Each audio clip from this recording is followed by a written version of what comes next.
Ассаламуғалейкум ардақты ағайын, эфирде Ақшам телеарнасының жаңалықтар топтамасы тізгіндемен Дәулет Сейітбеков.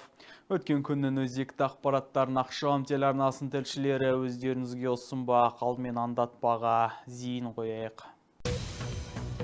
Сатпаевта жасыл керуен дәстүрлі аймақаралық акциясы ұйымдастырылды. Күзгі әскерге шақыру науқаны басталды. Ұлытау облысында республикалық өнер өлкесінің жезкиік атты әншілер байқауы өтті. Ұлытау облысында 30-шы Ұлытау күні республикалық фестиваль өтті. Біздің қаламызда дәстүрлі аймақаралық жасыл керуен акциясын ұйымдастыру жалғасуда. Оның мақсаты Сатпаев тұрғындарынан нарық бағасы бойынша көкөніс, жеміс жидек және бақша дақылдарының кең ассортиментін ұсыну. Жасыл керуен Сатпаев тұрғындарына жақсы таныс. Бұл жолы дәстүрлі аймақаралық акция өткен жұмада өткізілді. Сатпаев даңғылы бойынан орын тепкен бірнеше жүк көліктері Кеншілер қаласының тұрғындары мен қонақтарына нарықтық бағадан төмен бағамен жемістер мен көкөністер ұсынды. Қала басшысының орынбасары Шапағат Әубәкір еліміздің оңтүстік өңірлерінен жасыл керуендер бізге әлі де келіп тұратынын атап өтті. Жыл соңына дейін дәл осындай жәрмеңке 2 мәрте ұйымдастырылмақ.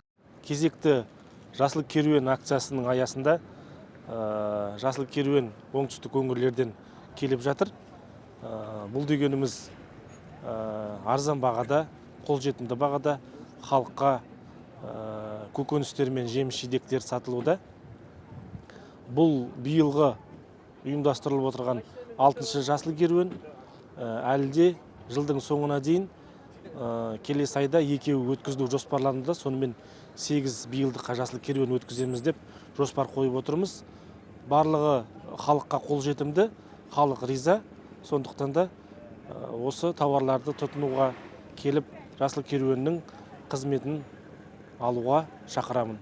Сатып алушылардың санына қарап, тұтынушылардың өнімдердің бағасына да, оның сапасына да дән риза екенін байқауға болады. Керуен ұйымдастырушылары мұндай акция кәсіпкерлер арасындағы бәсекелестікті күшейтетіні сөзсіз дейді. Бәсекелестік бар жерде бағалардың төмендейтіні тағы бар. Алтынгүл Төлегенова, Вадим Кривов, Ақшам телеарнасы, Сатпаев. Кеншілер шаһарында күзгі мерзімді әскери қызметке шақыру басталды. Бұл туралы Сатпаев қаласының қорғаныс істері жөніндегі бөлімі мәлімдейді. Сонымен қатар 12 қыркүйек жергілікті әскери басқару органдарының күні болып бекітілді. Қазақстан Республикасы президентінің жарлығы Қазақстан Республикасының әскери қызмет және әскери қызметшілердің мәртебесі туралы заңына сәйкес әскерге жарамды 18-27 жас аралығындағы сотталмаған кез келген Қазақстан азаматы мерзімді әскери қызметті 12 ай мерзімге өткеруге міндетті болып табылады. Өз кезегінде Сатпаев қаласында да күзгі әскерге шақыру науқаны жүріп жатыр. Азаматтар жедел әскери қызметке шақыру белгіленген заңдарға сәйкес жергілікті атқару билікке жүктелген. Яғни қала әкімінің қаулысының шешіміне сәйкес қалалық шақыру комиссиясы және медициналық комиссиясы құрылды. Қыркүйектің 1-нен басталған шақыру комиссиясының жұмысы 30 желтоқсанға дейін жалғасатын болады. Әскерге жөнелтетін азаматтарға қойылатын негізгі талаптарымыз олардың денсаулықтарының жай-күйі, отбасыларының құрамы толық зерттеледі және моральдық психологиялық жай-күйі. Сонымен қатар олардың білім деңгейі ескерілетін болады. Сатпаев қаласының 18 мен 27 жас аралығында азаматтардың, яғни шақыруға кейінге қалдыруға мүмкіндік алмаған азаматтарды уақытылы шақыру учаскесіне келіп, медициналық комиссиядан өтуге шақырамын. Яғни мекен-жайымыз Сатпаев қаласы, Гурбы 102 мекен-жайы бойынша келулеріңізді сұраймыз. Сатпаев қаласы қорғаныс істері жөніндегі бөлімінің ақпаратына сүйенсек, азаматтарды мерзімді әскери қызметке шақыру қолданыстағы заңнамаға сәйкес қатаң түрде жүзеге асырылады және әскери қызметке шақырудан жалтару үшін жауапкершілік қолданыстағы заңмен қарастырылған. Атап өтейік, тәртіп бойынша әскерге шақырылған азамат бірінші кезекте міндетті түрде арнайы медициналық комиссиядан өтеді. Әскер қатарына шақыру 18 жас пен 27 жас аралығындағы азаматтардың науқаны басталды. Енді соған байланысты барлық әскерге шақырылушылар осы медициналық комиссиядан өтеді. Медициналық комиссиясы составы түгел, барлық мамандар бар. Біздің енді жалпы міндетіміз осы шақырылған азаматтардың денсаулықтарын тексеріп, солардың әскер қатарының жарамдылығын анықтау. Соған байланысты денсаулықтарына байланысты біз өз тарапымыздан туындайтын сұрақ болса оларға қоямыз. Бұдан былай 12 қыркүйек Қазақстан Республикасының жергілікті әскери басқару органдарының күні болып бекітілді. Осы орайда бөлім бастығы Ербол Серікұлы әскерилерді және ардагерлерді кәсіби мерекелерімен құттықтап, өз тілегін жеткізді. Қадірлі жергілікті әскери атқарушы органдардың ардагерлері, құрметті қазіргі сапта жүрген әріптестер, азаматтық қызметкерлер, сіздерді 12 қыркүйек жергілікті әскери басқару органдары күнімен және еске алу күнімен өз атымнан жеке құрам атынан құттықтаймын. Қазақстан Республикасының қауіпсіздігін қамтамасыз етуге өлшеусіз үлес қосып жатқандарыңызға, қосқандарыңыз үшін алғысымыз шексіз.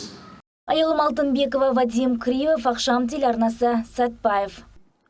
Мысты өлке көгінде Жақсыгелді Сейіловтің әндері қалықтады. Облысы орталығы Жезқазғандағы халықтар достығы мен мәдениет үйінде Ұлытау үні фестиваль аясында өнер өлкесінің жезкиік атты әншілер байқауы өтті. 2 күнге созылған ән байқауы жайында толығырақ әріптесім Алтынгүл Төлегенова тарқатсын. Әнші сазгер Қазақстанның еңбек сіңірген мәдениет қайраткері Жақсыгелді Сейіловтің аты Ұлытау өңіріне ғана емес, түгел қазаққа жақсы танымал. Ол 80 жылдары ел арасына кеңінен тараған талай әннің музыкасын жазған. Аймағымыздағы 2-ші мәрте республикалық деңгейде ұйымдастырылып отқан байқауға еліміздің түкпір-түкпірінен асыға жетіп, өнерлерін ортаға салғандар аз болған жоқ.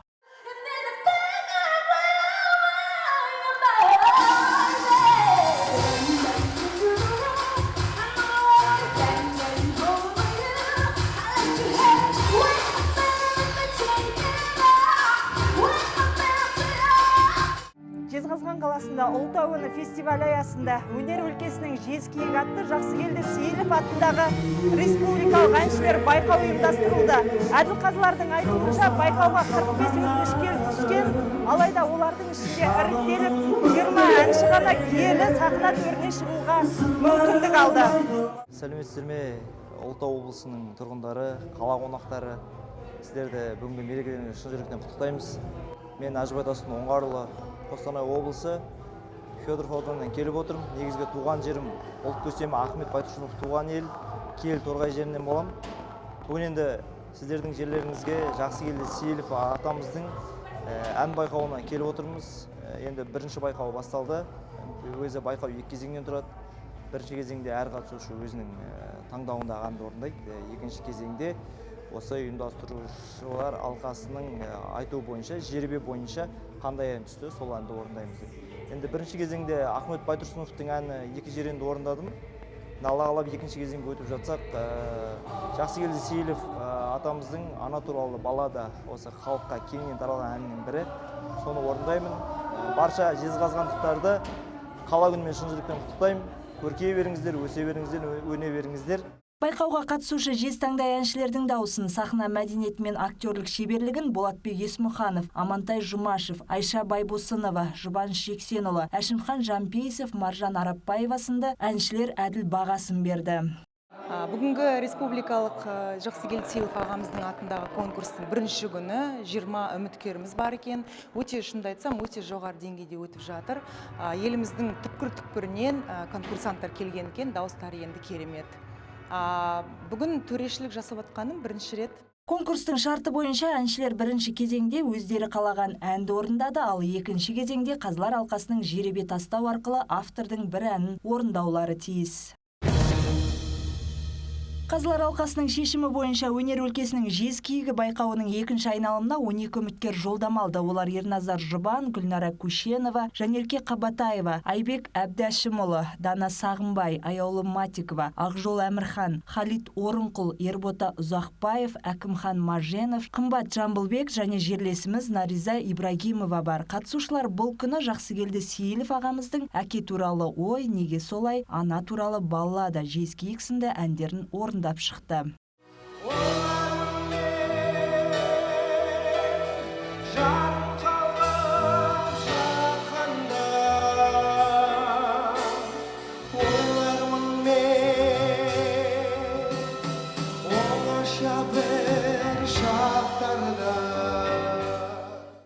Жақсыгелді Сейілов атындағы әншілер байқауы 2017 жылы облыс деңгейде басталды. Сосын 2019 жылы Жақанның 70 жылдығына байланысты республикалық деңгейге өтті. Міне бүгін 3-ші рет осы байқау басталып жатыр. Байқаудың байқағанымыздай қатарлардың әншілердің саны да сапасы едәуір өскен. Кілең аймақтық, облыстық деңгейдегі, тіптен республикалық деңгейдегі жеңімпаздар қатысып отыр. Жалпы бұндай байқаулардың негізгі мақсаты Жәкеңнің өлмес мұрасын кеңінен насихаттау. Осындай шаралар өте дұрыс ұйымдастырылған.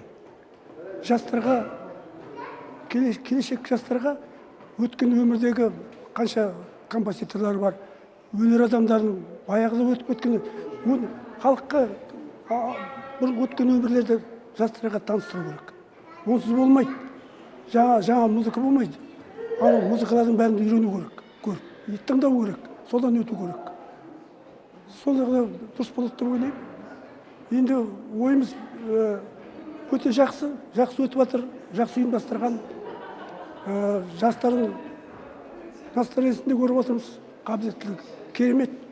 Бүгін енді жақсы келдің әндерін айтады. Мына кеше айтқан свободный деген ұлтты еркін ұлтта шетелдің өлең айтты.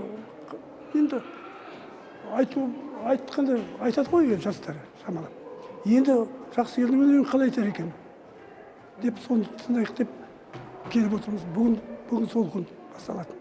Жарқыраған жас таланттардың ішінен таңдауларын табу қазылар алқасына оңайға соққан жоқ. Дегенмен ақылдаса келе бас жүлдеге ана туралы баллада нақышына келтіре орындаған атыраулық Ерназар Жұбан лайық деп танылып, бәйгеге тігілген 700 мың теңгені қанжығасына байлады. Жүлделі бірінші орын жаңарқалық Ербота Ұзақбайдың еншісінде, ал Нұр-Сұлтан қаласының әншісі Әкімхан Маженов жүлделі екінші орынды қанжығаласа, өскемендік Жанерке Қабатаева мен жезқазғандық Айбек Әбдәшімұлы үшінші орынды иеленді. Халит Орынқұл мен Ақжол Әмірхан 100 мың теңгелік ынталандыру сыйлығын иеленсе, өзге қатысушылар көрермен көзайымы номинациясымен марапатталды.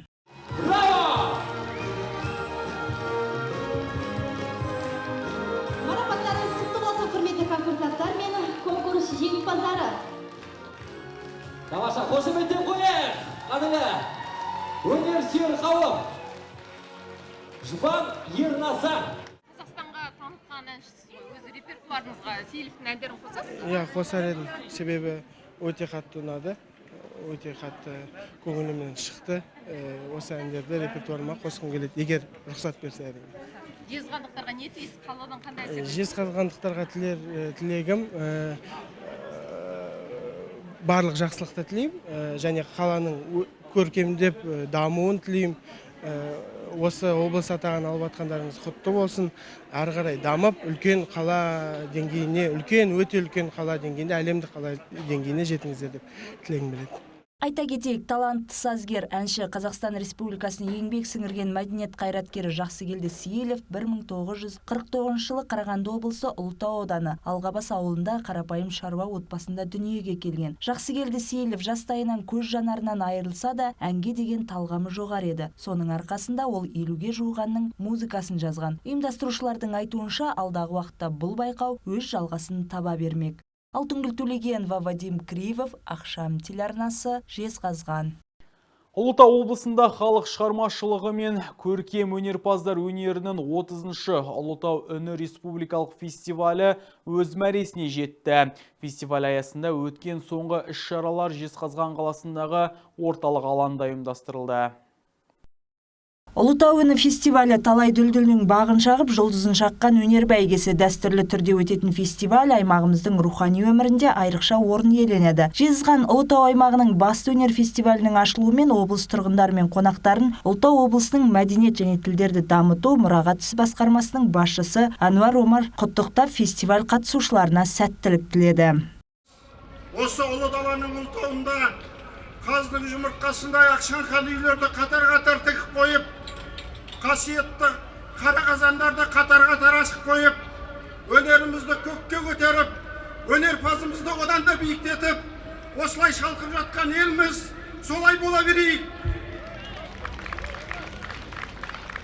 Ұлытау үні фестивалінің 30 жылдығына арналған 3 күндік осы өнер жәрмеңкесінде барша мұны етна топтар келіп отыратын болса, кеше қол өнер шеберлері де Қазақстанның түкпір-түкпірінен келді. өнер өлкесінің жезгиік атанған жақсы келді сейіліп әндерін орындаушылардың республикалық байқауына да Қазақстанның әр облысынан өнерпаздар келіп бағын сынады. Осының барлығы Ұлытау облысының ашылуына жасалған бір ұлан-асыр той тәрізді, шашылған шашу тәрізді, құтты болсын айтқан әкелген байғазы тәрізді болып тұр. Осылай өркендей берейік, өсе берейік, көкжиегіміз кеңіп, өнеріміз дамып, экономикамыз алға басып, берекеміз таси берсін. Өздеріңізбен бірге соның бәрін атқарайық. Құтты болсын, жасай берсін, жайнай берсін Ұлытау облысы. Ұлытау үні фестивалі ел ішінде танымал болған шығармашылық иелерінің даңқын дәріптейтін жанашыр фестиваль. Жас дарындардың өнерін сынға салып, тұсауын кесетін киелі өнер алаңы. Өткен ғасырдың 90-шы жылы алғаш ұйымдастырылған Ұлытау үні фестивалі 30 жыл бойы халқымен бірге жасасып келеді. 1990 жылдың 11 ақпаны күні ел күткен фестивальдің жалауы көтерілген болатын. Облыстың аудан қалаларынан Жезқазған қаласына өнерпаздар ағылып келе бастады. Металлургтер қаласы әп-сәтте өнер шаһарына айналып шыға келген кез. Бұл халық шығармашылығы мен көркем өнерпаздар өнерінің облыстық бірінші Ұлытау үні фестивалінің дүбірі еді. Аталмыш фестивальдің алғашқы қатысушылары бүгінде киелі сахнаның саңлақтары. Қазақстан Республикасының мәдениет қайраткерлерінің қатарында 30 жыл бойы жалғасып келе жатқан бұл байқауға арнайы келген қонақтар да өзіндік бағаларын берді. Тәуелсіздік құламай тұрған уақытта, тәуелсіздік алмай тұрған уақытта біз Байқоңыр дауысы Ұлытау үні деген фестивальдарды сол үшін арнайы ұйымдастырып, сол үшін арнайы мен ән жазған Байқоңыр дауысы деген вальс. Сонан кейін осы стадионда өткіздік Байқоңыр дауысын, онан кейін Ұлытау үнін барлық жанр бойынша ең алдыменен мынау ән фестивалі ретінде, сонымен қатар жас буын ақындар, суырсалм ақындарды көтеру үшін 40 жас ақын шақырып, Жүрсін Ерманов шақырып, солардың барлығы қазір республикаға танымал. Әманжол Әлтаев, Ерсін Мұсабек, басқа көптеген үлкен тұлғалы азаматтар шықты. Солардың біразын мынау осы жердегі педагогикалық институтта қазақ тілі қоғамын басқаратымыз соның рекомендациясымен ұсынысыменен емтихансыз 11 айтыскерді соған оқуға қабылдаттық. Сонан бері енді жақсы ұйымдастырушы керемет азаматтар бар, өнерлі азаматтар көп бұл өңірде.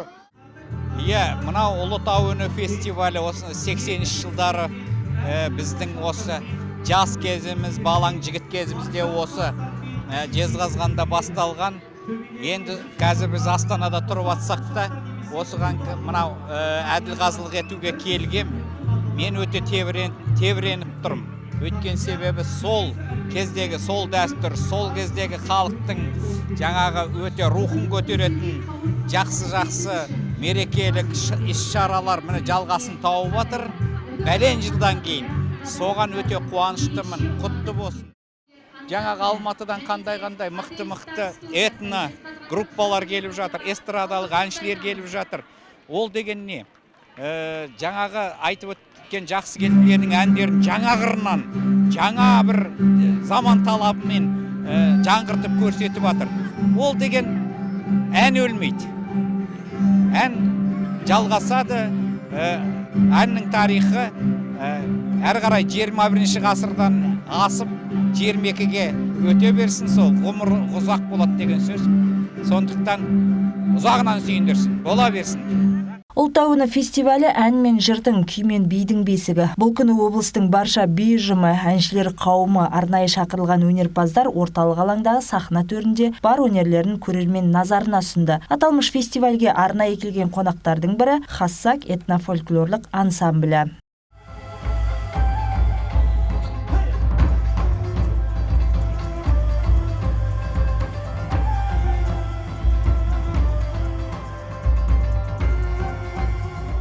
Біз енді өнерде жүргендіктен біз материалдық зат емес, руханиятпен жұмыс істейміз, руханиятқа азық береміз. Сондықтан рухани кештер міндетті түрде бізге керек. Және ұлтымыздың осы әлде де рухани, Құдайға шүкір, күй тыңдайтын, ән тыңдайтын қазақ көп, бірақ дегенмен жастарымызды тәрбиелеуіміз керек. Сондықтан көбірек болу керек, және Жезқазған мықты, сол жағынан жақсы келеді. Осылайша облыс халқы фестиваль аясында қазақ әншілерінің және фольклорлық ансамбльдерінің орындаған номерлері арқылы құлақ құрышын қара домбыра мен қобыздың сырнай мен жетігеннің үнімен қандырса, мың бір алған бишілердің өнеріне тәнті болды. Алтынгүл Төлегенова, Вадим Кривов, Ақшам телеарнасы, Жезқазған. Қымбатты көрермен, бүгінге айтарымыз осы. алда орай болжамы және орыс тіліндегі жаңалықтар. Келесі кездескенше ұлттық санамыз жаңғырып, елдігіміз жасай берсін. Мәңгілік аман, сау болыңыздар.